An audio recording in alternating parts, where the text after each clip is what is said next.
Енді неше жыл орыстың боданында да болдық. Талай алаш қайраткерлері халық жауы аталды. Тәуелсіздік алғанымызға 33 жыл болды.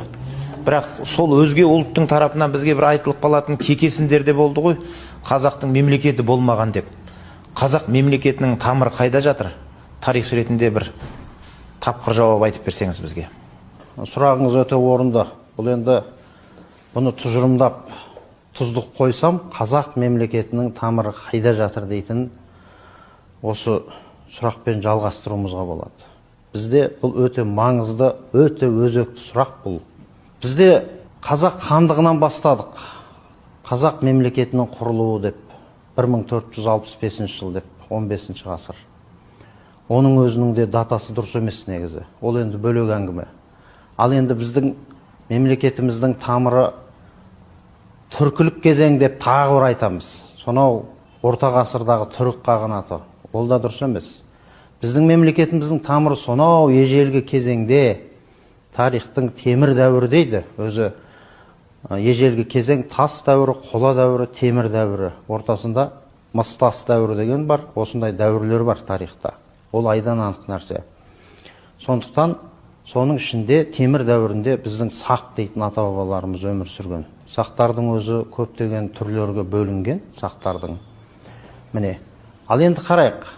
Сақтар арғаратай сол сақтардан кейін көптеген елімізде, жерімізде мекендеген тайпалары бар, бәрі бірлігіп келіп, кейін мына түркі халықтарын құрайды. Ал сонда түркілердің ата-бабалары біздің жеріміздегі, яғни олар сақтар. Ал сақтардың ата-бабалары кімдер дейтін сұрақ туады. Бұл сақтар темір дәуірінде өмір сүрген, ал қола дәуірінде сақтардың ата-бабалары бар. Олар тұрлар мен арылар деген. Бізде осы мәселе айтылмайды. Тұр тайпалары деген болған. Мысалға, ежелгі Геродоттың жазған тарихында одан бөлек ежелгі парсылар, басқалар жүйрік атты тұрлар деп атаған біздің бабаларымызды. Сонда тұр тайпалары. Ар дегеніміз ари. Сонда қазақ жерін сол кезде тұрлар мен арлар, яғни ари тайпалары мекендеген болатын. Қазақта тұрар есімді аттар бар, Артұр деген аттар бар. Осының барлығы бекер қойылмаған. Мысалға, Тұрар Рысқұлов бабамыздың есімінің өзіне қарасақ. Сондықтан сақтардың ата-бабалары кімдер дейтін сұрақта осы өте маңызды мәселе. Бізді қола дәуірінде өмір сүрген бұл тайпалар. Сонда Тұран деген сөз осыдан шығады. Тұран деген.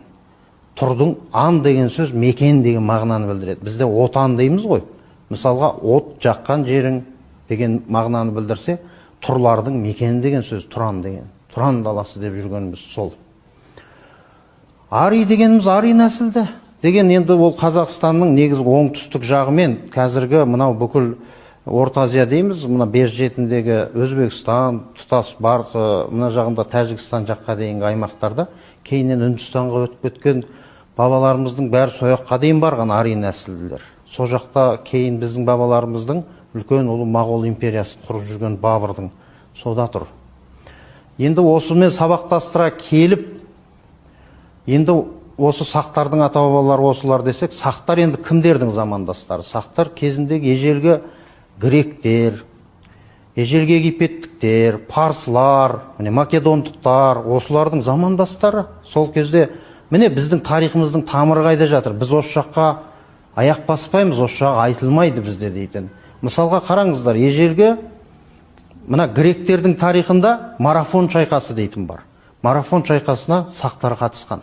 Парсылардың құрамында, парсылардың әскерінде. Сонда қарап тұрсақ, осы кезде біздің мемлекетіміз болған. Бұны Скиф патшалығы деп атаған. Мінекей, қараңыздар, ежелгі кезде. Ал енді бұған дәлелді қайдан табамыз? Бұған сол кезде, сол заманда өмір сүрген тарихтың атасы кәдімгі Геродот, атақты Геродоттың тарих дейтін кітабы бар. Сол Геродоттың кезінде жасаған картасы бар. Бірақ осы карта көп уақытқа дейін көп беймәлім болып айтылмай келді. Мәліметті көрсетіп кетейін. Міне мен осы қолымда осы картаны мен алып келіп отырмын. Мынау Геродоттың картасы. Мынау латын тілінде жазылған ежелгі карта. Геродот жасаған карта. Понтевикус дейтін мынау Қара теңіз. Енді осының жоғары жағында, мына жағында міне Скиф патшалығы сарматтар деп көрсетілген. Қарап тұрса. Бұдан біз нені байқаймыз, нені білуімізге болады? Бұл деген біздің тамырымыздың тереңде жатқандығын, тарихымыздың тамыры тереңде жатқандығын, біздің мемлекетіміздің сонау кезден-ақ қалыптасқандығын, және біздің ата-бабаларымыздың жау жүрек, кәдімгі өркениетті сол кезде өзіне сай, дала көшпенділер болса да, өзіне сай өркениеті болғанын білдіреді. Мысалға, сақтардағы алтын киімді адамның өзіне қарайықшы, мысалға. Сол жерде киімінің өзін қараңыздар, алтыннан. Ол мәдениет емес па? Ол өркениет емес па? Қарап тұрсаңыздар мінекей. Әлемді дүр сілкіндіріп кезінде жаулап алған Парсы империясы бар. Парсылардың атақты Кир бастап, Кир құрып бірінші, одан кейін оның ұрпақтары, одан кейін Дарий, бірінші Дарий деп жаңағы айтылады. Міне осы Парсы. Парсылар деген қарап тұрса, сонау қазіргі Орта Азияға дейінгі бүкіл аймақтардың барлығын жаулап алған сол кездегі үлкен әлемдік держава болған ең бірінші.